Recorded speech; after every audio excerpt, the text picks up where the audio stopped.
Pancakes.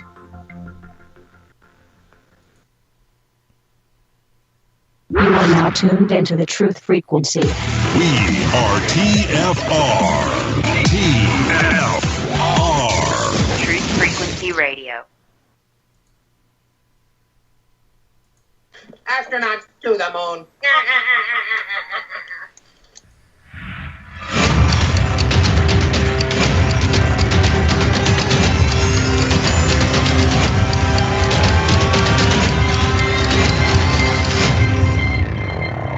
10, 9, ignition sequence start. 6, 5, 4, 3, 2. Not to get off track here, but I feel like we're in the Truman Show, and we're in a snow globe, and they just shook it up. Welcome to reality.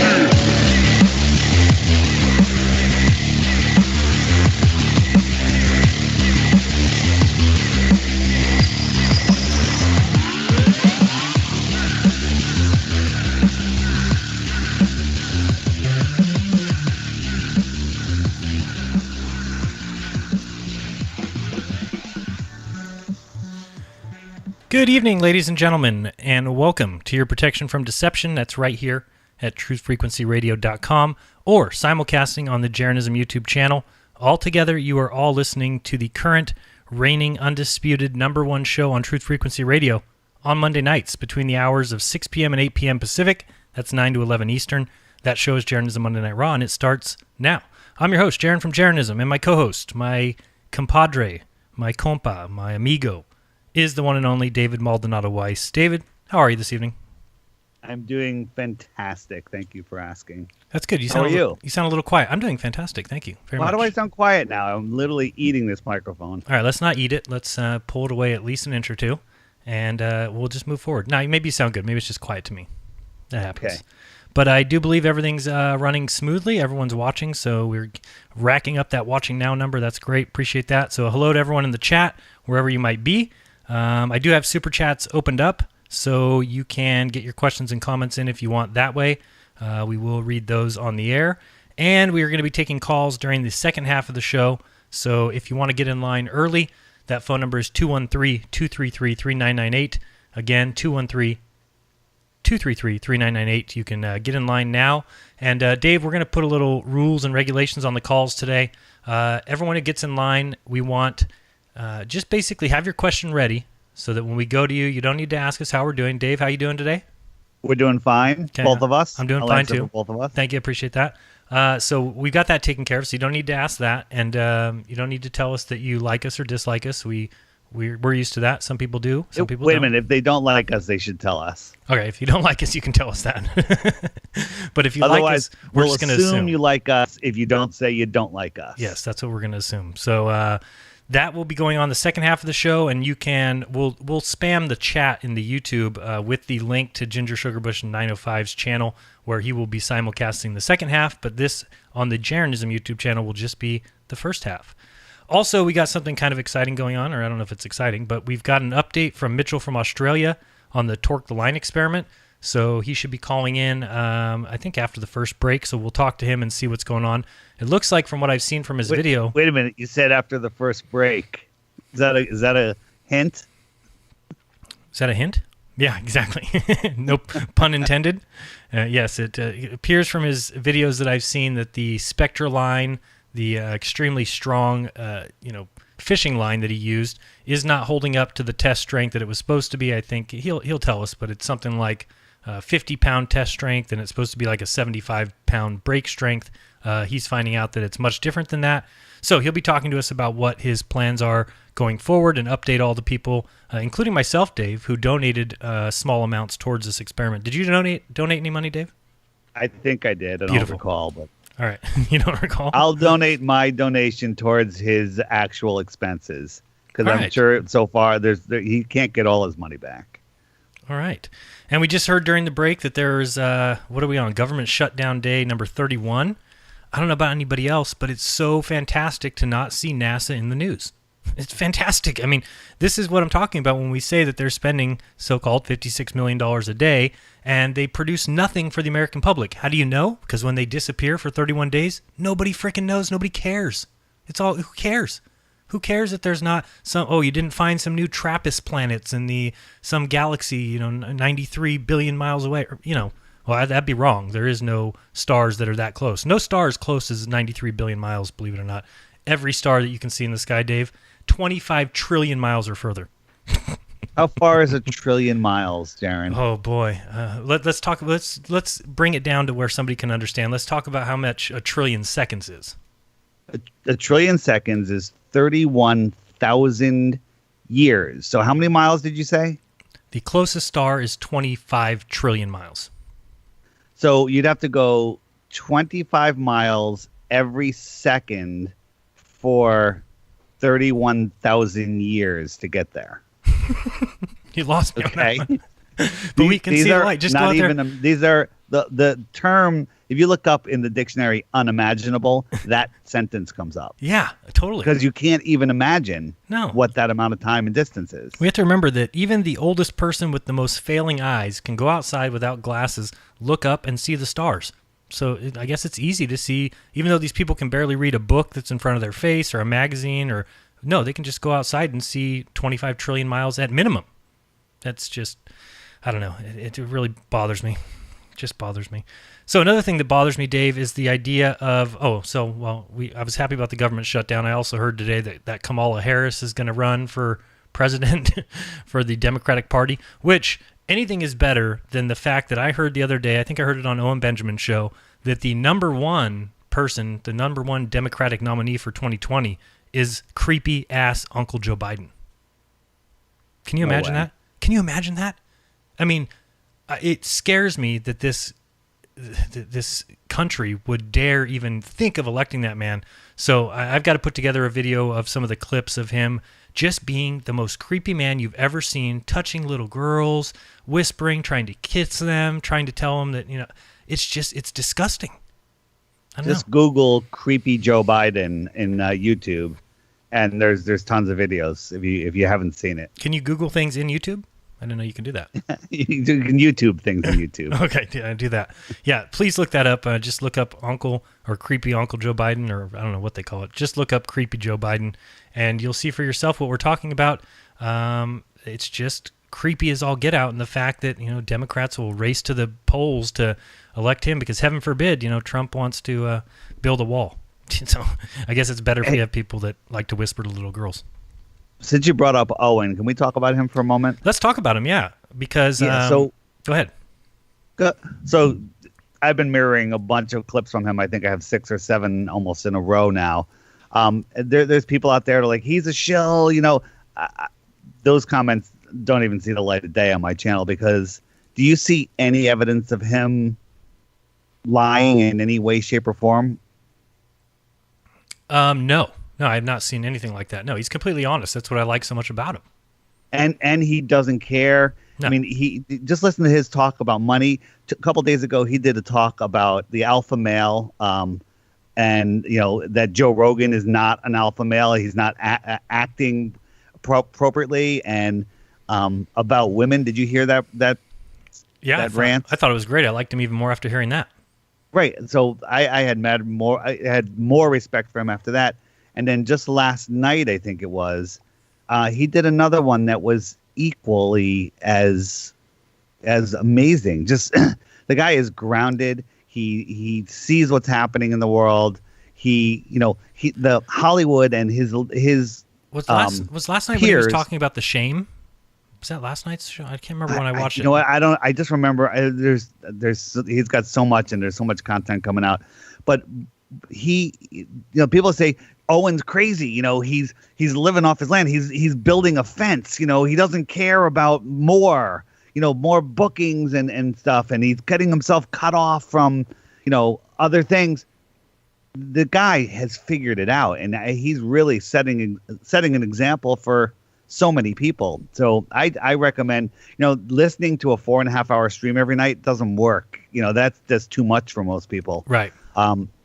But I've been catching, because it's late for me, I catch it early in the morning. I put it on double speed. I do some work while listening, and it's captivating. The guy has an amazing flow of consciousness, and my hat's off to him. Yeah, I like the guy a lot. Like I said, truth is my main goal of my channel with everything that I do, with everything I look into. And so when you find a channel of somebody else who's talking truth and not afraid to say it, those are the channels I gravitate to.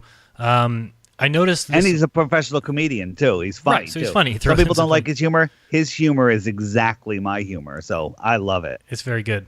One of the things that happened last week that I saw or earlier this week, I guess it was, that he started mentioning ODD a little bit, which I thought was awesome. And so I texted ODD and tried to see if he would be interested in possibly talking to him. And he said, well, why don't we both talk to him? And I said, well, he's never mentioned my name. And he's like, dude, he tags you in all his Instagram posts. I didn't know that. I don't go on Instagram. So I'm like, wait, so Owen Benjamin does actually know who I am and obviously has watched a few videos. So I told him, well, let's do it. So, the next time Owen starts talking Flat Earth at all, we're going to try and, text ODD, and him and I are going to go into the chat and see if we can get some people to call us out and say, hey, Jaron and ODD are here, and see if Owen's up for a talk, because we certainly are. His chat is going by at over like 1,500 comments a minute. So I don't know how he reads anything on that. Right, me neither. I watch him. He's singing a song, he's talking, and he's reading the chat at the same time. Yeah, much more impressive than I can barely do. And his live streams are like over 6,000 now. Yeah, 6,000 live viewers, which is a huge auditorium. If you've ever been to a comedy show, I mean, unless you're in an arena like in Madison Square Garden or the Shark Tank here in San Jose, unless you're in one of those big buildings where basketball players play or something like that. If you're in any kind of a little comedy venue, I'm trying to think of one off the top of my head. I can't think of one, but those things barely hold 1,000 usually. So when you got 6,000 people, you're starting to get up there, almost filling an auditorium every night. Yeah, pretty amazing. Impressive. And for he's doing 4.5 hours sometimes. He said he's trying not to do it every night. He goes, but I feel like I'm on a roll and I enjoy doing it. So he's just honoring the flow that he's in and not resisting. I get it. Yep, and I always like to recommend channels that I think are out there speaking the truth. So definitely Owen Benjamin. Make sure you're subscribed and watch if you have the time to do so. But make sure you watch this show first. Oh, sorry. Right. Yeah, absolutely. One other thing is people are saying, he hasn't figured out flat Earth yet. He's an idiot, or he's a shill. Nonsense. The guy got a lot on his mind. Everything he said about flat Earth so far is right where we have all been, but we were able to dedicate more time to focus strictly on flat Earth. He's focusing on a lot of important issues at once. He's going to get there. Yeah, I think so too. He's going to have that conversation with one of us. Even if he has it with Eric, he's going to get there. Yeah, and I really want him to watch a video that I was trying to get done in time before this show, and I wasn't able to, so it'll be out. I might be able to finish it after the show. I don't know. It depends on what I've got going on. But at the very least, it'll be out tomorrow, and that is called How Einstein Made the Earth Move. And basically, I talk a little bit, and then I go into detail of reading the 21-page PDF that was written by Dr. Robert Sungenis, who is a known geocentrist, the director of the movie The Principle. And, Robert Sungenis and I have different opinions on, let's look at what we have the same opinion on. We have the same opinion on the fact that it's a geocentric universe, meaning the Earth is centered here. We are the center of creation. We are the center of everything. So we have that agreement. The only disagreement we have is, of course, he still believes in the sphere Earth, and I cannot find any curvature, and therefore am a flat earther. Now, if I were to ever find curvature, which I don't see, then I would have to jump over and be a geocentric believer right away, simply because of what I point out in this video and read through. Once you understand what went on with Einstein and him being responsible for the fact that the Earth can be considered as moving, when all the tests and experiments that were done by Michelson Morley have shown that it does not. So it's funny because when I'm doing this video, I point out that we go to Robert Sungenis's Wikipedia page, and the very first sentence says, Mr. Sungenis is a proponent of the pseudoscientific belief that the Earth is the center of the universe. So I go and I look up the definition of pseudoscience, and pseudoscience, the definition of that is science that proclaims to be science and go through the scientific method, which does not. then I go through this and I kind of tell people, hey, you get to decide in this case which one is pseudoscientific, the belief that the Earth moves or the one that it does not. And once you see that every test that's ever been done has shown the Earth not to move.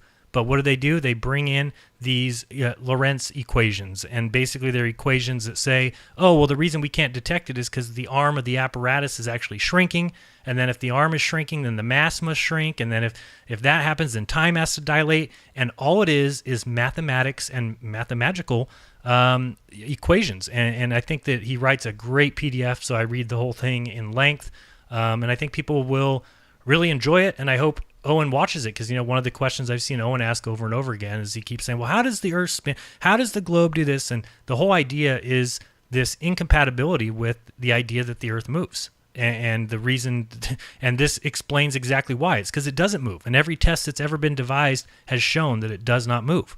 And so it's a good video. I wanted to get it out before this, but it'll be out either tonight or tomorrow. And I hope Owen watches that. Is it fair to say when somebody says, science has proven for the last 500 years that the Earth is a globe, isn't it fair to say actually every accredited test to prove the Earth was spinning with the goal to prove the Earth was spinning failed and proved that it's stationary? Is that a fair statement? That is completely fair. Yep. And you can go through and I can read some now if we want, but there's just many quotes from different physicists that all say the same thing, that it's and the craziest thing about it is it's the same instance again that I've talked about before with Edwin Hubble, where these guys have presupposed certain things that must be true, and then they go and do experiments trying to show that, but they've already decided that the Earth has to go around the sun. They've already decided that. There's not a question about that. It's not like, oh, well, we'll do. No, that's been decided long ago, because it's impossible in their mind and their worldview that the Earth is the center. But as I point out in this video, all the science tells us that the Earth is the center. So the only thing that tells us it's not is a bunch of men who refuse to accept the fact that we are the center of the universe. So, to me, that's such a big deal that, I look at it, Dave, I don't know about you, but if we were born and we didn't have any outside influence. So let's just say you and I are born here on Earth and we look around. What do we see? We see magnificence. We see every animal. We see every plant. We see unimagined beauty. And then above our heads, we see stars that keep track of seasons and times for us. And then on top of that, we've got this sun and moon that come into our view every day for, about half the day, and then disappear off as they go further away off to the horizon. Or not to the horizon, but you know what I'm saying, perspective-wise. So this is what we see, and we would recognize the beauty in it, and we would look up and see the stars for what they are. They're lights in the sky that keep track of times, and we've got wandering stars that also help keep track of that, and life would be great. That's what everybody would believe. But what did they do is they immediately, the first second they get into your head, and they teach you that the Earth is not all that there is. They have to teach you about other places. Oh, there's this moon that people have landed on. Oh, there's this sun that we can send these probes close to. Oh, there's planets out there. There's other worlds. And then you've just got the whole human race completely and totally confused, because they now think we're just on one of many worlds, that there's worlds in the sky twirling around us, and it's just simply not true. And to me, it's like, man, what a different world this would be if we all would have been allowed to grow up and appreciate the Earth for what it is, rather than being told that you're some speck that's spinning out of control, flying 2.2 million miles per hour around some great attractor, and we're never in the same place. It's just ridiculous to me that people have bought into this, but I see why. It's Jaron, because we were are told you describing my new video that I put out today? You know what? You're going to hate me. I was making a video today, so I haven't watched your video today. What is your video today? My video, I took a Dan Dimensions video from about a year ago and re-edited it. And basically, it's some balloon footage in real time, basically just showing the perfectly stationary Earth from 80 to 100,000 feet. And we put a series of questions in there. The heliocentric model says, and then it lists all the different speeds. Oh boy! And then I edited in pictures of beautiful still bodies of water. Mirror reflection mountains in the water. And I don't know how anybody can watch that and believe that the Earth is moving in any way, shape, or form. No, so I really would struggle if anybody watches my video and comes out of that It's so clear that this is why they have to say the pseudoscientific position of Robert Sungenis. They have to say that because they have to tell you that it's pseudoscientific, because the opposite is true. That the one where you've got people observing that we're the center of the earth, observing things all going away from us, doing tests and realizing the earth doesn't move. And then they have brought in mathematics. They've brought in these equations that change reality. It's just math that they put in, that they adjust the numbers with, and then all of a sudden they can say, oh no, the earth's actually traveling around the sun. Which really, when you look at relativity, shouldn't even be considered, because if you believe in Einstein's relativity, then all things are relative, meaning if you're on the earth, it looks like the sun's going around you. If you're on the sun, it would look like the earth's going around you. And therefore, there is no way to tell which one is the actual truth. Yet, they go around teaching children because it's their worldview, not because science tells you. No. One of the things I say in the video, too, is if you want to believe that you're spinning and flying through the earth, or flying through the space, and that the earth is, spinning, and if you want to believe all that, that mathematics will help you, but science won't. Science can't help you in that regard. Science has shown numerous times, over and over again, for hundreds of years, that the earth does not move. So you can believe in these guys who can pull mathematical equations out of their wazoo and reformulate the way you think. But if you're talking about observations, if you're talking about empirical evidence, if you're talking about actual observations and experiments, then the only way you can look at it is the earth is the center. So it's so funny to me when they call it pseudoscience, when the true pseudoscience is the one that doesn't follow the scientific method. And in the scientific method, where does it say to introduce mathematical equations to help you get to the point you want to be at? So that's what those equations have done, is they've allowed them to basically say, well, the earth can't be at rest because that would be insane. And it's unwanted. It's the absolute horror of a unique position, is what Edwin Hubble said. These guys absolutely refuse, excuse me, to put the earth at the center, even though all observations show that. So my video, I think, will show that, and David's video, I'll have to watch that after David and see. But that's great that you point that stuff out, and then showing those still bodies of water will be great to see as well, because clearly we're not spinning and flying through space. All of science will tell you that, except for the science that you're taught in school. I can't tell you how many people, I don't even want to say that they're trolls. They're just indoctrinated souls that say that's because everything's already in motion. If you're in a car at 60 miles an hour, blah, blah, blah, the whole story we've heard 100 times. But think about that. They say that the earth bulges at the equator 14 miles high. Rock and trillions of tons of water are bulging because of the spin, right? So the earth is speeding up and slowing down 2,000 miles an hour every 24 hours. It's twirling and whirling and rocketing. It's speeding up around the sun and slowing down. There's no way water, let alone everything else, would sit there. Would sit there. No, and please make sure you don't let anybody tell you that it's been proven that the earth moves, because just watch my video, show them this video. Einstein even said, I've come to believe that the motion of the earth cannot be detected by any optical experiment, though the earth is revolving around the sun. So that statement right there tells you how scientific your belief in the moving earth is, when Einstein himself says there is no test that can detect the motion of the earth. However, the earth is revolving around the sun, because that's his worldview. Their worldview is the earth cannot be the center. That would bring into play too many religious implications. They don't like that. So what did they do? They just reworked it with equations. And like it says here, Einstein's admission merely begs the question. If on a scientific basis he can't detect the earth moving, how then does he know that the earth is moving? The truth is, he doesn't know. He just assumes it to be so because that's what he's been taught since childhood. And then in effect, the transform equations is then invoked to make it appear as if the earth moves around the sun. But in reality, the transform equation is just an equation that has no ability or authority to determine the issue. So it's just a really good video. I think it's very important for people to recognize and see. And people might claim, hey, Jaron, that's a geocentrist who believes in a sphere. Yeah, but again, I just pointed out what our difference is. He points out in this paper that all that it takes is just some tricky mathematics to get people to believe that the earth moves when it doesn't. What I'm saying is those same tricky scientists have used the same mathematics to trick the world into hiding another one of their mistakes. The fact that they said the earth was a sphere, once they realize it isn't, they're going to lie to you. They're going to invoke some mathematics to make you believe with 7.6R and terrestrial refraction. That's why you can see too far. They're going to do the same thing. So Robert's Genesis is just a little bit short. The mirror test that they did from the beach that you did a video on. Yeah. Have the ballers addressed that yet? No, but I mean, again, the thing is they're just going to invoke this idea of refraction, and they're going to say that things are looming and being bent up from behind curves because that's their only hope. This was a tougher one for them to do that, and they haven't done it yet. Here's the techniques that the ballers use is, one, they claim that they are doing science when they're doing zero science. They claim things are in their favor without specifying, so you have to imagine what their proofs are, and there are none. But people just believe it because, you've been programmed to believe that. And then when you have something that's really good, they ignore it like it doesn't exist. Therefore, in their world, it doesn't even exist.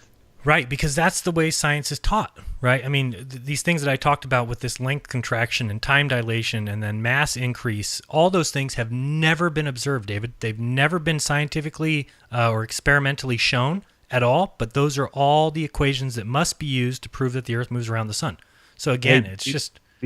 Before we go to break, sorry, I just want to catch you before we go to break.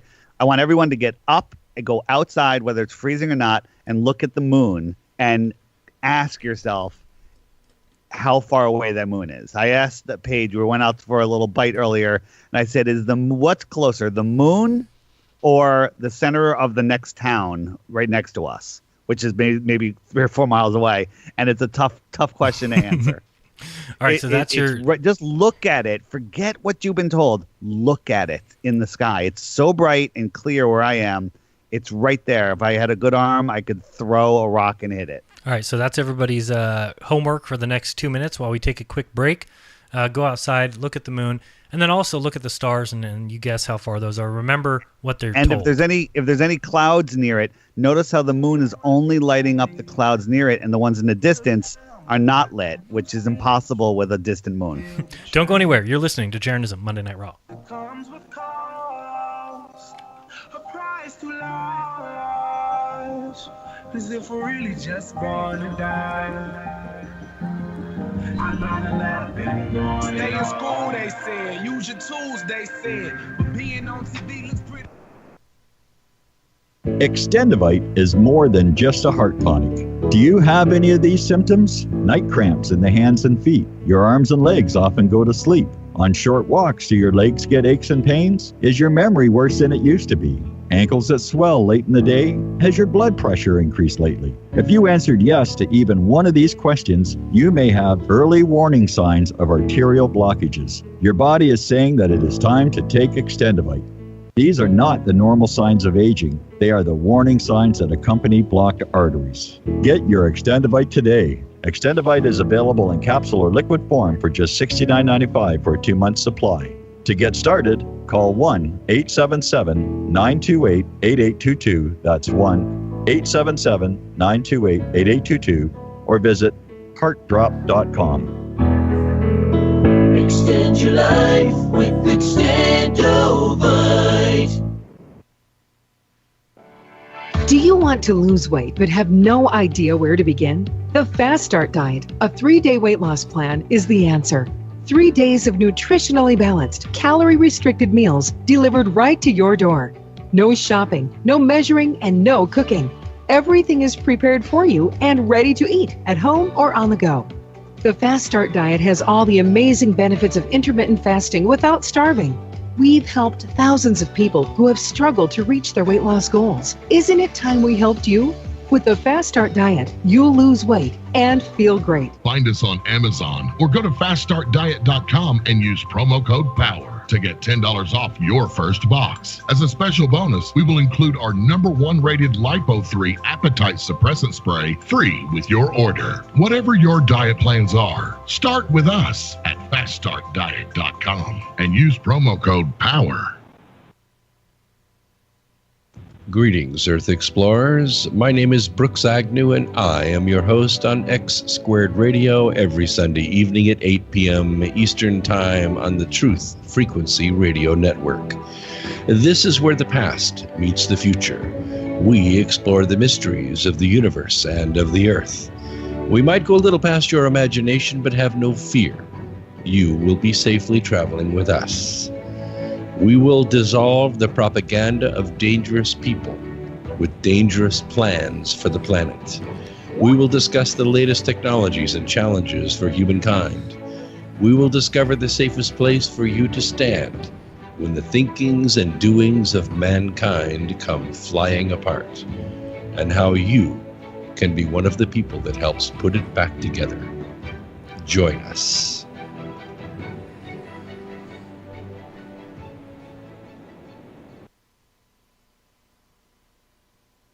Real people, real radio. Wherever you are, make it TFR. Truth Frequency Radio.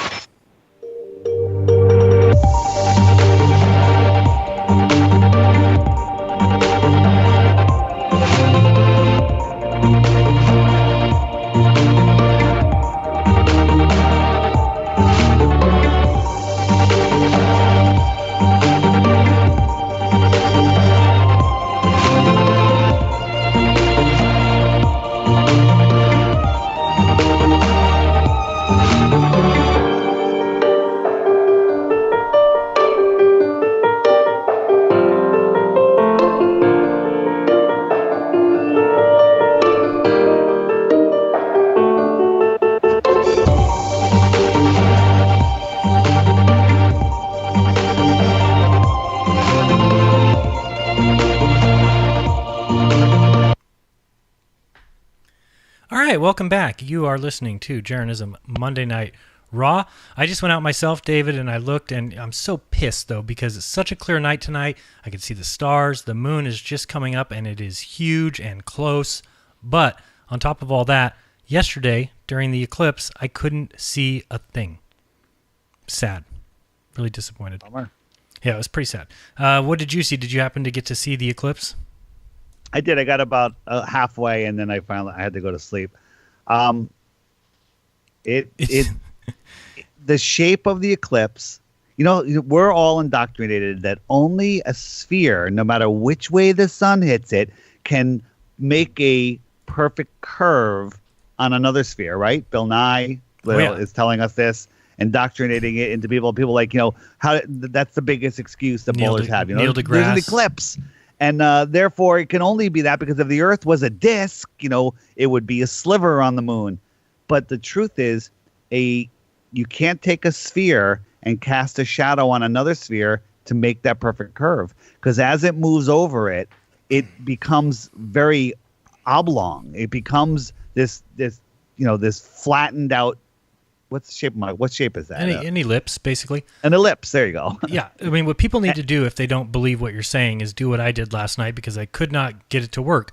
I took my globe, I took a tennis ball and put it a little bit further than the globe, and tried, different distances, different things with the light. No matter what you do, when you have a sphere and you're putting a shadow on another sphere, it's the opposite of what we see in reality. It doesn't start as a little dome shape showing up on the ball that you're casting the shadow on. It actually comes up under like a happy face. The shadow should start as a happy face, go up towards the middle, become kind of a straight line, and then appear to kind of go the opposite to a frowny face on top. And if you don't believe me, please go do it. You should have a globe or at least some sort of basketball and maybe a baseball, or a basketball and a tennis ball. And go into your garage or in a dark room and try and cast a shadow that looks like what we see in the sky. You won't find it. And also try this: shine a light on a basketball or whatever, and then take a straight edge, a piece of wood, a book or whatever, and slide that in front of it, and you'll see something that looks a lot more like what we see in the sky. Now, I'm not saying that it's a straight edge that is doing it, but what I'm saying is the explanation of a ball, only a sphere can do that, is nonsense. A sphere cannot cast that shadow. A straight edge can, and many other things also. Right, and that's what we're trying to point out. Again, there's all these different things that we were taught that are, facts about the heliocentric model, or things that are exclusive to a heliocentric model, and they're slowly, day by day, getting eliminated. As far as boats going over the curve, doesn't happen, haven't seen it, can't see a video of it at all, can't see it in reality. And add to that this shadow on the moon that they tell everybody is exactly what the heliocentric model calls for, but it doesn't work. Right. I mean, but this one is the exact opposite. Only a sphere can make this curve, and it's actually only a sphere cannot make this curve. Right. So definitely go check that out. And David and I were actually talking quite a bit yesterday about the eclipse, because one of the things that we didn't do on the app that was just because it was too difficult is we knew we could have the sun going up and down the hour hand, basically staying wherever it is based on the time of year. If it's the southern summer, then it will be out on its outer track. If it's the northern summer, then it's out on its inner track. The moon, we wanted to at first try and do that as well to see where it would be on the track. And we were talking yesterday, and we weren't able to do that, but we were talking yesterday about, is there some coincidence or, is there some connection between when we get this blood moon eclipse and what track it's on? Then we started talking about what other things at the center of the Earth could be causing this shadow. So David had a few ideas. David, one of them is the idea of Mount Meru. Yeah, if you look at the app, you'll see that the center is in between the sun and the moon, and maybe it is a physical mountain that is up in the sky, just like many stories tell us, which would make sense with compasses and all sorts of stuff. Maybe the sun is now when the sun doesn't light up the moon with photons, I believe the sun powers up the moon, whatever it is, like a Tesla coil would. Mm-hmm. So that energy is running to the moon, and the moon is across from us, across from the sun. And so maybe Mount Meru, or the magnetic field of Mount Meru, is what is eclipsing the moon. Now, on a regular eclipse, when the moon is completely eclipsed, you can still see it. If it was the Earth's shadow, the moon would be completely invisible because it would be blocking all the light. I think during a full eclipse, maybe the moon powers down to 5% of its normal energy or less. But during a blood moon eclipse, that the moon is, we're thinking it's on its inner track over the Tropic of Cancer, which it must have been, because last night the moon, at least where it was supposed to be, again I couldn't see it, but was right above my head. Was it about right above your head too? Yeah, it was pretty much right above our head. So it was on the Tropic of Cancer. So maybe somebody can check for us, because I haven't had the time or know where to look at. Is, do blood moons happen when the sun is on its inner track? Do all of them happen when it's on its inner track? Also, if this is the case, it sure would be easy to predict when these when these cycles happen, and it would make sense that the Saros cycle, 18 and a half years or whatever it is a real thing. I mean, the clock in the sky, the lights in the sky are a perfect clock.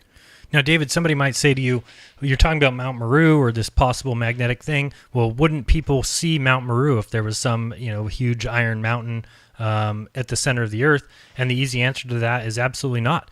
I mean, if we just look at like Canigou, the peaks of Canigou, we go crazy when twice a year we can actually see, because the sun sets in that direction, that they light up as a silhouette. But that's at 200 miles, meaning you can't even see that mountain at any other time. And what latitude is that at? I don't know that. But Canigou is way closer to the sun, so it's much more brightly lit up.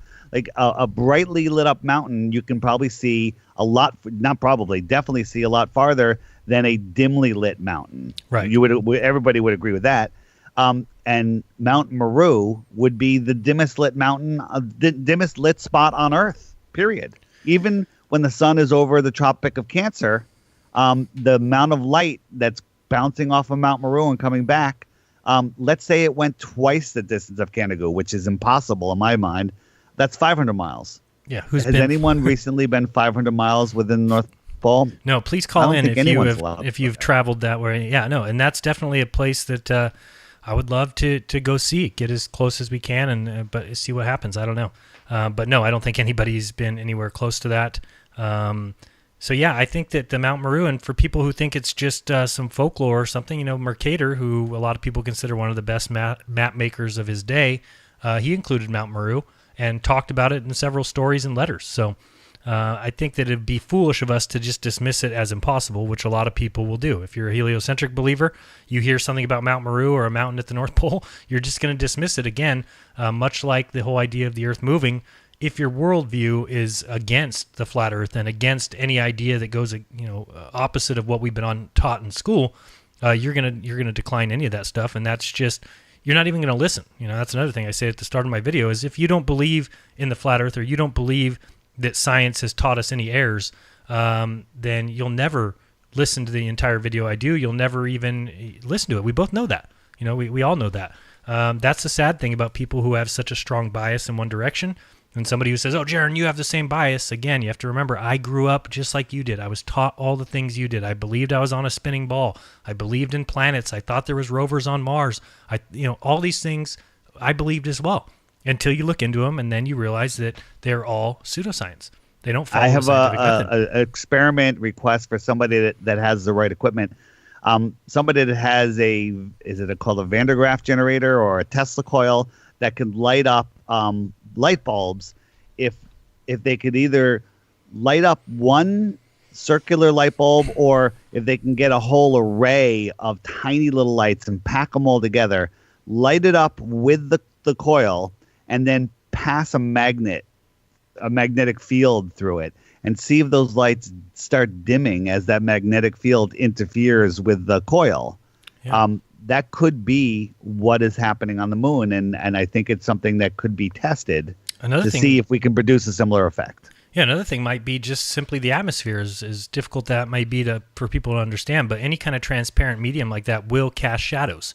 So it could possibly be, if you have a pane of glass, even though it's transparent, that glass will cause a shadow. If you have an atmosphere and a light far from it, it will cast a shadow as well. And people may not realize, but if the sun has gone far away from me so I can no longer see it, I'm not going to be able to see any shadows that distant light might be causing with the atmosphere, because if it's casting a shadow, it's casting a shadow on the black sky. I would never see it. But you would see it if the moon happens to pass into that general direction. So lots to talk about, or lots to look at as far as the eclipse. But if you saw the patterns or the motions or the directions of the moon, the way that they supposedly go up and the way it comes down, nothing matches the globe model. It just doesn't work. It simply doesn't work unless you invoke the flat Earth model. And David, I know you and I were talking about this too, because a lot of people have a question about how on the flat Earth could everyone see the moon shadow enter, or they call it the Earth shadow, the shadow that crosses the moon. How does it cross at a different location for everyone on Earth? Do you have an answer for that one? Yeah, people were asking me whether they sent me a video showing it coming in from the left and coming in from the top, and saying this, they're flat earthers, but they're having difficulty understanding how it could come in from the top in one place and the bottom in another, unless the Earth was a ball. That's just ball programming that you haven't been able to break yet.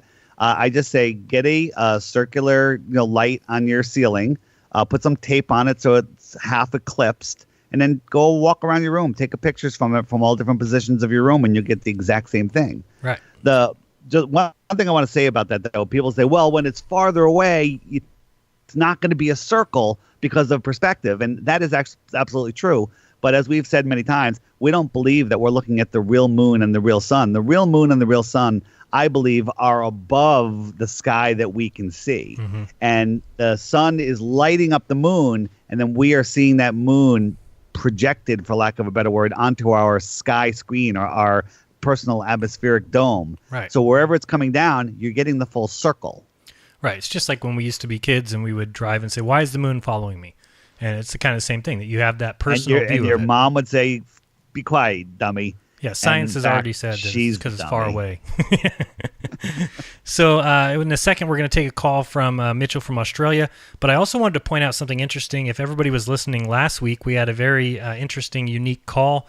We had a call from somebody who was blind, or who went blind recently, or I don't think he's blind for his entire life. But he was a flat Earth believer. And at the end of the show, I got a phone call from, many people might remember, Naysay, Kevin from Minnesota, who is a blind listener to this show, who is a ball believer, and he said he wanted to challenge the blind flat Earth believer to a blind debate. Is that a good way to describe it? Yeah. So we're going to find out after the show. I'm going to contact the guy that called last week. We did get his information, and I do have Kevin's information. So if both of them agree, it may be happening that next week we've got a blind flat earther versus a blind globe earther on a debate. I have to ask a question. So what's politically correct? When you do this, do we just have a black screen, or do we actually have information on the screen? I don't know. Is blind okay to say? I don't want to overstep any bound. I think blind's okay. I don't know if there's like a PC word I'm supposed to be using, but maybe unsighted. I don't know. So we'll have this unsighted debate. Should be interesting if both guys agree. But let's go to Mitchell from Australia. I did tell him I would take his call. I don't want to keep him waiting. He's got something to report in regards to the Torque the Line experiment. Let's see if he's on the line. Mitchell, are you there? David, do you love me? Hey, Jaron. How you doing, mate? How are you? Mitchell, do you love me? Do you miss me? Do you ever want to? That was good, Dave. I picture you stepping out of your car and doing that little dance. What's his name? Derek or something? Who's that other guy on the line? Can you get rid of him? Nah, he's going to be here. I'll just tell him to pipe down. I know. I don't like him either, Mitchell. It's all right.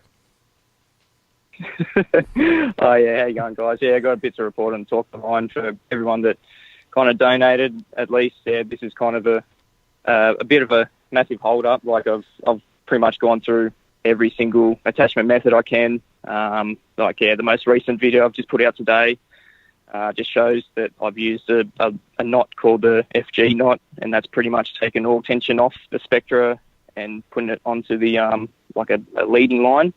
So there's absolutely no factors that's snapping the spectra except for the spectra itself, and it's only coming up at 44 pounds, and it's rated at 50 pounds and rated to break at 78 pounds. So I'm sending it back, and I've got confirmation from the supplier and the manufacturer that if it is found to be faulty, that I will be getting a refund. So yeah, whoever has donated, including you both, if you want a refund, I can be issuing it. But I encourage people to email me at talktheline@gmail.com, get in contact with me and have a chat about what options we can have. Okay, yeah, great. So email Mitchell at, go ahead and give the email again. Is it Torque the Line Experiment or Torque the Line at Gmail? Just Torque the Line at Gmail. So TORQUETHELINE@gmail.com. Okay, so if you donated to that experiment, and if people don't know what we're talking about, Mitchell from Australia had taken the reins and was going to do the experiment with the test line and basically stretch it across a little over 2 miles, a big lake that's in Australia, and then he was going to try and see if the center of the line actually dipped underneath the hump of water that would be there in a globe model. But he's been testing the line, and it was supposed to be a 50-pound test and 75-pound break. Is that what you said? And that's right. Yeah, that's what it was meant to be. And all of his tests are showing that it's breaking early. So he's going to send that back, and then if they do the same test and realize that it's faulty line, they're going to be issuing a refund, in which case he would be able to refund people that donated to that experiment. So if you did donate to that experiment, please email him at torquetheline at Gmail. And you can keep my donation, Mitchell, because I know you've been through a lot, and I've seen your videos as you go about testing this stuff. So don't worry about refunding me. David, thanks a lot, Jaron. Yeah, I don't plan on keeping any of it. I appreciate that, and appreciate anyone who has helped me and all the comments and just getting exposure for this thing, because I think it's still a very viable experiment, just not with this actual line. Right. So are you going to keep looking into different lines to do it, or have you given up on the experiment altogether? Where do you stand as far as that goes? The biggest factor I've got at the moment is my wife's pregnant. She's kind of due in a couple of months. So this is all meant to be over and done with by now. Right. So this is a bit of an awkward time for me. But there is another guy. His name's Rob. He's from Virginia. He was looking into doing the same thing, but he hasn't got his line or anything. So I was looking maybe helping him out at the moment, because I'll probably, by the time I order a new line and it gets to me and test it, I don't think I'll actually be able to go out and do the experiment. But I'm happy to help anyone else out that feels like they've got the equipment or the lake, just the location, because I've kind of got equipment I can send to anyone and donate for a new line. As I was saying, but Rob, he's looked into a line that's more neutrally buoyant, I think, and a lot stronger. It's about 600-pound breaking strength. Oh, wow. And he's got a rig that kind of can, he's got a rig that can withstand that sort of force being put onto the line. So I think that's the key. We have to get a stronger line and more neutrally buoyant because, the Spectre was pretty good. Like it was 0.98 SG. I mean, it's only 2% buoyant. So if we get it more neutrally buoyant, like around 1, that will take out the kind of the buoyancy factor over that distance, so we'll get more of a result. So if anyone else has, I was going to suggest location, using a kite line. I'm a kite surfer, and there's a brightly colored line, and it's neutrally buoyant. It might even sink just a little bit, and it's 2,000 pound test. Did you ever lay it across any water? Sorry, I was just wondering if you ever laid it across any water to see how it floated.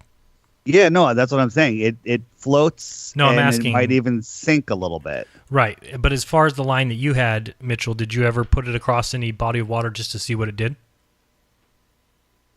Yeah, I did. Yeah, it just pretty much floats there, and then you kind of put it under, both ends under, and kind of pull it tight, and then let it go, and very, very gradually it kind of rises up. So there is a bit of a buoyancy factor in it. That was in salt water, so there's even more of a buoyancy factor. But yeah, fresh water has a lot less buoyancy in it. True. So a lot less force. But but I think the key to this is that the actual line. That's just something that has come. Like I thought maybe my rig or the wind or some other factors would come up that would prevent me from doing this experiment. But it seems it's the line, which I thought was a pretty much shoe-in because the manufacturer, it's a pretty high-end product. Like they specify it to withstand this much force because people use it for fishing. I'm sure people catching a big tuna or something wouldn't appreciate it getting off because it's a faulty line or something. So I'm kind of a bit frustrated at that because it kind of should have been done by now. All right. Well, we appreciate the call, and if anybody has any questions or wants to inquire about a refund on the donation, email torquetheline@gmail.com. Anything else for us, Mitchell? Do you have a song to sing on your way out or anything? Yeah, I do, but that's already been sent to David, so he can unveil that in the next Flat Earth podcast show, the number 2 podcast show out there for Flat Earth. All right, Mitchell, we appreciate it. David, I'm going to be watching the next episode just so I can hear Mitchell's song, so don't forget to include it, okay? Could you hear that when I played that? No, what did you play? Oh, man, it's great noise cancellation. I just played his entire song, Davey, Do You Love Me? Play it. Here, I want to hear a little bit. It won't play. It won't. Hold on. I'll try again. A little louder. No, I can't hear. It's too quiet. It's because the Skype is actually pretty smart. It noise cancels anything that's coming out of the speaker. Oh, okay. That's good. I thought it was noise canceling people with Australian accents. No. In which case I would have agreed with it. But, all right. So, like we said, when we get back from break, we will be solely on the Ginger Sugar Bush 905 channel. So make sure if you're in the Jeranism chat that you click on the link that I'm sure moderators will spam here shortly. And then we will all head over there. But until then, we've got a couple minutes to talk about just a few more things. David, at the end of Globebusters yesterday, by the way, Globebusters is back. I hope everybody was able to at least catch some of the episode from yesterday. I know we went super long again, over 4 hours, but it was a great show. Plus great the pre-show. Plus the pre-show. Thank you. We say we were going to get shorter, and then we added a pre-show and went well over our time, as we always do. But it was great to have Bob back, and I thought that it was a great show. A lot of important information in that show. So I'm sure Seventh Day Truth Seeker and other people that always cut up Globebusters are doing so as we speak to put up some of the smaller segments so that people can digest them. I know 4 hours is a long time. But yes, Globebusters is back, so check that out. But at the end of Globebusters, we played an interesting video made by Summer, who has the channel No Eyes Domed Skies, all one word, No Eyes Domed Skies. Her name is Summer. David, you sent that to us at the end, and it was so freaking hilarious. I had just watched it. Mark Sargent actually sent it to me, and I was like, oh my God. And Paige is like, they should play that on Globebusters. So I popped it in, and I said, just play this. Trust me. And you guys played it blind, and it was good. It was good. It was so funny.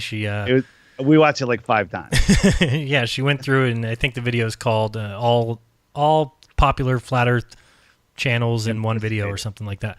But she, kind of does a little Rob Skiba, does a little me and Bob and John and Iru, and she also does some Dean Odell, which I thought was hilarious. A little angel enters into the screen and whispers into Dean Odell's ear some information, because Dean Odell is known to communicate directly with the creator. So, so I thought so good, so good. The Mark impression was amazing. The Mark impression was spot on. Alex was better than Alex. Yeah, she was great with Alex. Music guru. It was unbelievable. She could take over. But if you haven't seen that video yet, you need to watch it, because there is no more perfect impression of Mark Sargent that can be done.